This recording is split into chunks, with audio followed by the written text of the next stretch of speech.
Now I would like to take a closer look at two plays from the later part of 133. These are plays that both start in the same situation. So first let's look at the starting situation. There is the defender who stands in quinta custodia and the attacker who is cutting half shield against him. And if half shield is cut against quinta custodia, 133 gives us two possible options. We will look only at one of them, and that is the counter thrust. So you will catch the attack of the opponent on your shield while simultaneously going for the thrust at the other side of the shield. So this is like in-tempo counter-attack that you do against the half shield of the opponent. So if done correctly, with correct timing, the idea is that you will hit the opponent with your counter thrust at the same time as he hits your shield. So it both should look as if you both attack at each other, but only I will hit and the opponent will be caught on my shield.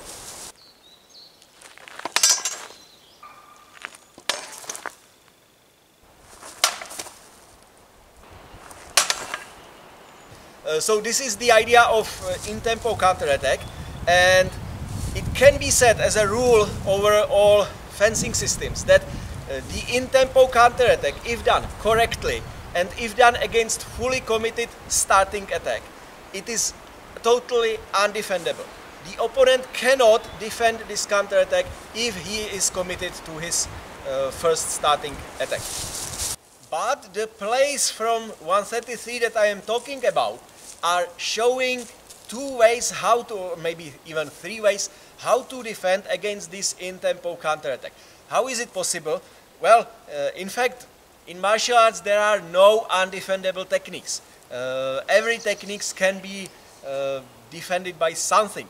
And the general rule, general way how you defend against in-tempo counter-attack is that you do not commit to your first starting attack. So if I'm cutting my half shield at the opponent, I expect that he might do an in-tempo counter-attack. And that is why I am not committing fully to my cut. I am throwing there my half shield cut, but I am not concentrating at all on the impact, on the idea of hitting him. I am doing it slower than usual. I am doing it with less force than usual. And all the time I am concentrating on what the opponent is doing. And as soon as he moves in some suspicious way, I immediately turn it into defense. So what I'm trying to do is to force the opponent to do fully committed counter-attack against my uncommitted starting attack. And if that succeeds, I have the time, I have the possibility to defend against what he is doing. And I believe this is exactly the mechanism that the priest is employing here in these two plays. The 133 doesn't talk about it, but he has to, otherwise he wouldn't be able to defend. So I am doing my non-committed half shield, and the opponent goes for this counter thrust. Because my half shield was not fully committed, I have the opportunity to react, and my reaction, that's the first play that we are looking at, my reaction will be Schützen, which is a cut to close this line of attack.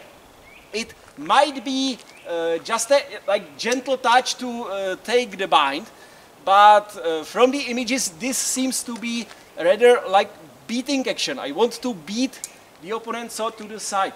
So it would look like this, beat to the side and continue with a thrust, or like this.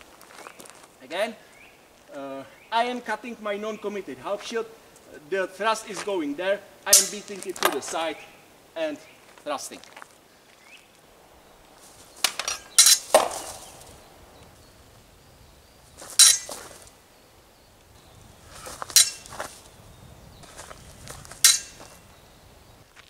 The second play is showing a similar defense that would be better if the opponent's thrusts lower. So I am doing my half shield, the opponent does his thrust, and now I am doing this half circle cut reverse cut down to again control the blade of the opponent. Again, this might be just to take the bind, or this might be more of a cut to beat the blade away. From this position, we don't have any follow-up, but from the other place that goes before, we can find that the possible follow-up should be a Stichschlag. So I'm going for the hand here to like check the hand with my shield and thrust under the arm.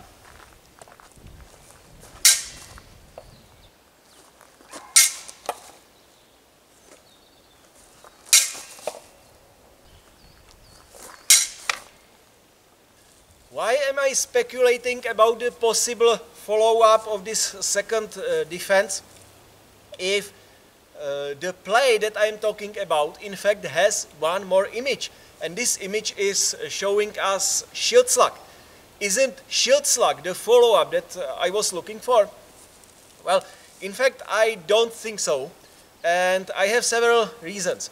First is that after doing this circular defense, I am ending in a position of bind that is binding below and on the right.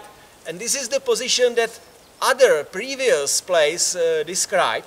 And always they are showing us that the possible response to binding below and on the right is to go for Stichschlag or just for Stich.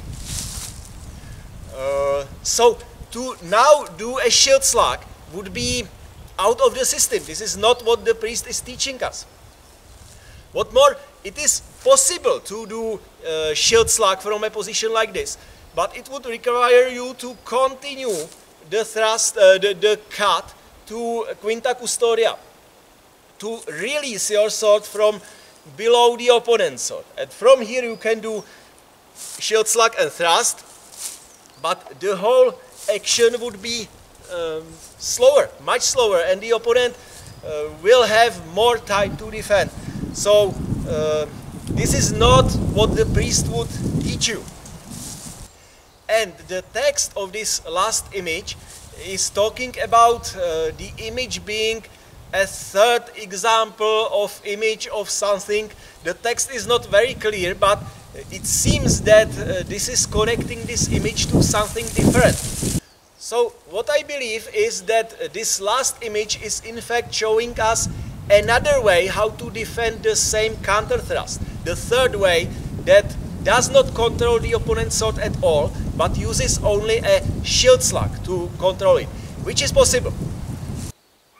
So I am cutting my half shield, the opponent does the counter thrust, and now in fact I don't need to control his blade because the opponent's hands are crossed, so the only thing that I have to do is Schildschlag, like this. And this will pin both her hands, both the opponent's hands down. And I can continue with the thrust. So I am going with my half shield, and now I can do the Schildschlag. So the Schildschlag is the only thing necessary there, but I don't think this is easy to do, and I think you need more control over the situations to do this, because you are generally letting the opponent's blade go and you rely only on this crossing of hands, which to me it seems quite risky.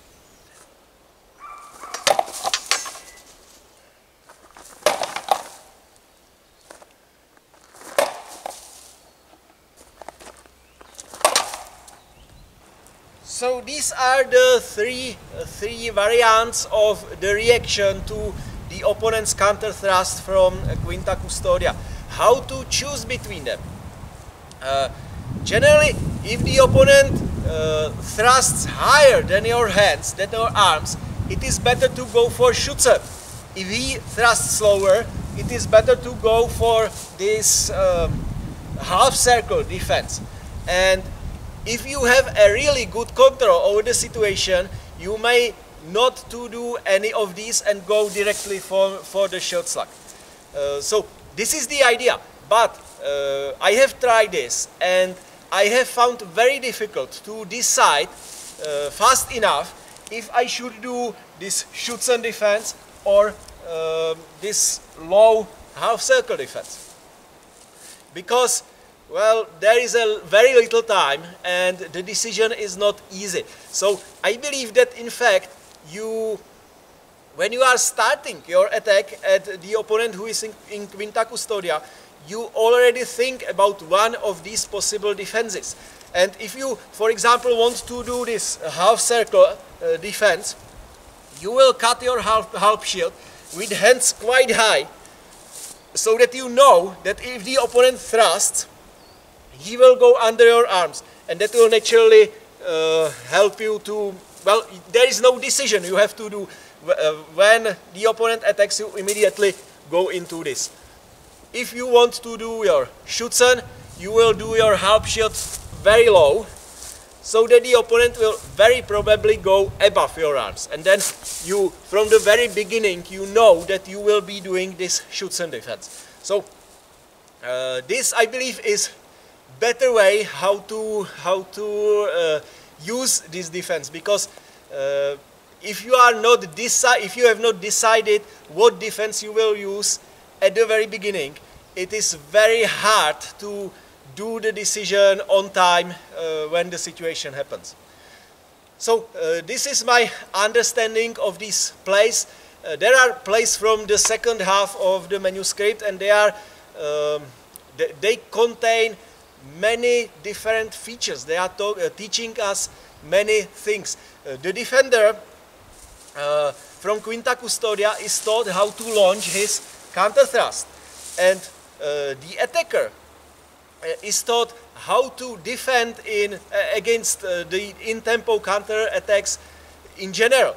He is shown how to reach this binding below or binding above in a different way than it was shown before. And there are several lessons here in this place. Well, because these are advanced plays that are showing, that are already building upon the basic blocks that were laid out in the first half of the manuscript. So that's it.